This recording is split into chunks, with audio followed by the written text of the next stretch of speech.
मेरे प्राण तन से निकले। साथ में यमुना किनारा हो, बंसी बट जरा नजदीक हो, बस सावली सी सूरत हो, बस इतना ही करना स्वामी, जब प्राण तन से निकले।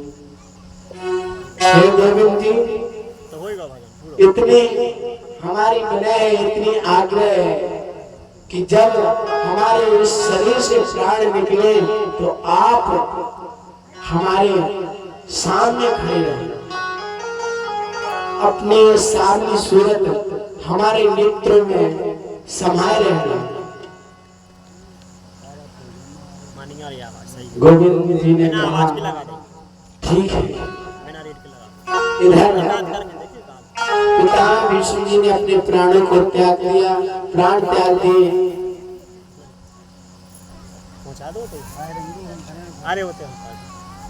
केशव जी ने कहा कि अब हम अपनी द्वारकापुरी को जाते हैं और कुछ मांगो, आप लोगों को कुछ मांगना हो तो मांगिएगा।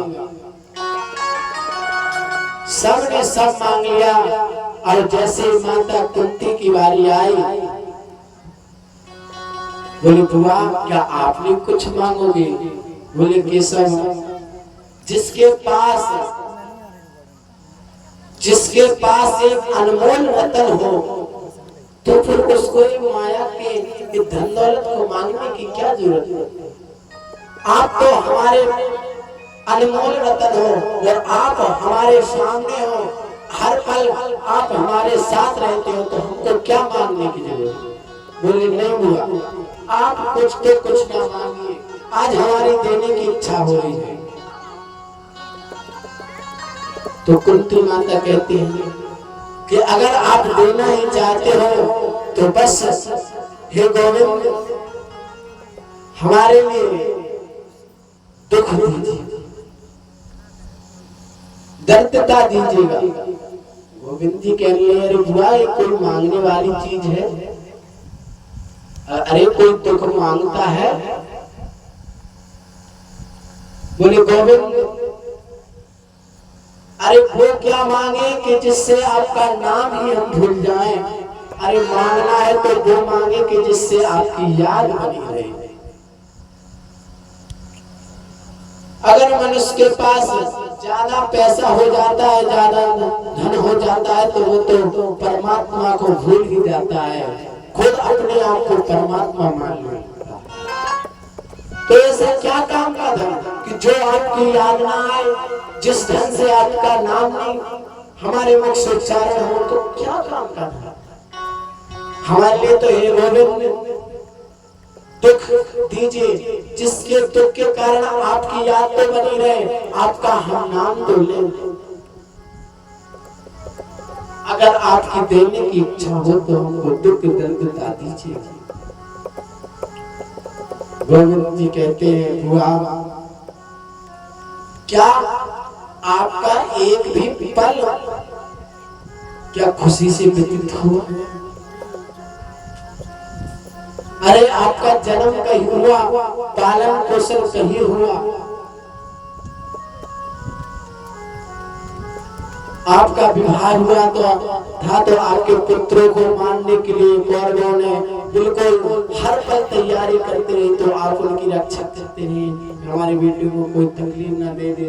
क्या आपका कोई ऐसा समय आपका सुख से व्यतीत हुआ? और आप कहते हैं हमारे लिए दुख दो। जब आपको सुख की क्षमता होने लगी, जब आपको सुख भोगने की सुख के पल आने लगे, तो आप दुख मांग रही हो। बोले गोविंद तुम बड़ा नटखट है, हमारे लिए देना है तो दुख दीजिएगा, इससे अलावा हमको कुछ नहीं चाहिए। कन्हैया ने कहा जैसे आपकी इच्छा बुआ जी, दे करके द्वारकापुरी चल दिए। अब जैसे द्वारकापुरी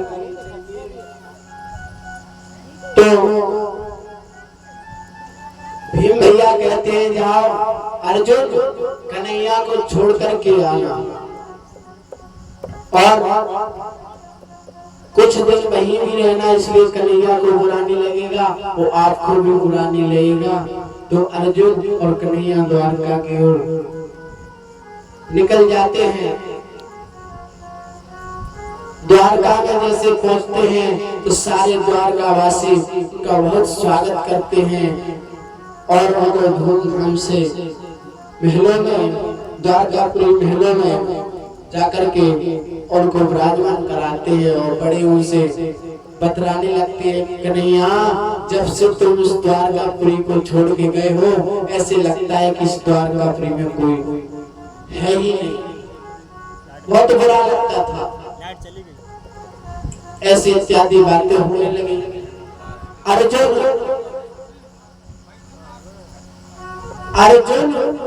द्वारकापुरी में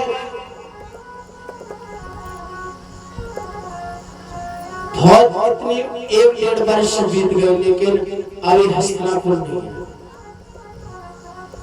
फिर एक दिन अर्जुन कहने लगे, कन्हैया हम अपने हस्तिनापुर जाते हैं और आप अपना काम अपनी लीलाएं कीजिए। अर्जुन से हस्तिनापुर के लिए आते हैं तो सब है भ्राता श्री पूछते हैं कि शंकम क्रोधस्य निर्लोभ वाहनम जानन निरोपितः। कैसे हैं केशव, सब मजे में तो है ना, कोई चिंता है तो नहीं? बोले नहीं। कुछ समय बाद उत्तरा के गर्भ से राजा परीक्षित जी महाराज का जन्म होता है और राजा परीक्षित जी महाराज जैसे ही बाहर आए तो खूब रोए और सारी ओर में हारने लगे कि अरे वो तो हमको दिख ही नहीं रहा है, जो हमारे प्राणों की रक्षा की थी गर्भ में जाकर के, वो तो कहीं दिख ही नहीं रहा है। ऐसे शुभ समाचार द्वारकापुरी में पहुंचाया कि जिसकी आपने रक्षा की थी उसका जन्म हो गया है और चल करके आप उस लल्ला को आशीर्वाद दीजिए। कन्हैया गोविंद जी द्वारकाधीश तुरंत रथ तैयार करते हैं, हस्तिनापुर के लिए आ जाते हैं। इधर पता चलता है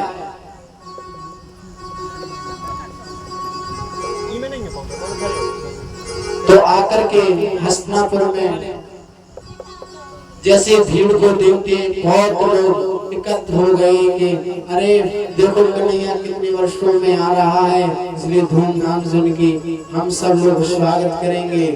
स्वागत के लिए सभी लोग तैयार हो गए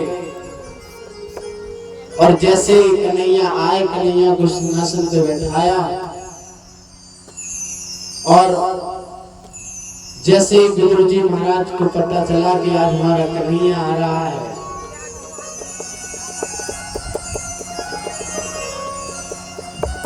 तो अपनी विदुरानी से कहते, अरे सुनती हो आज द्वारकापुरी में कन्हैया का आगमन हो रहा है, बाकी दर्शन करने के काजे चल रहे हैं और जल्दी से तुम तैयार हो जाओ और कन्हैया के आज हम दर्शन करेंगे।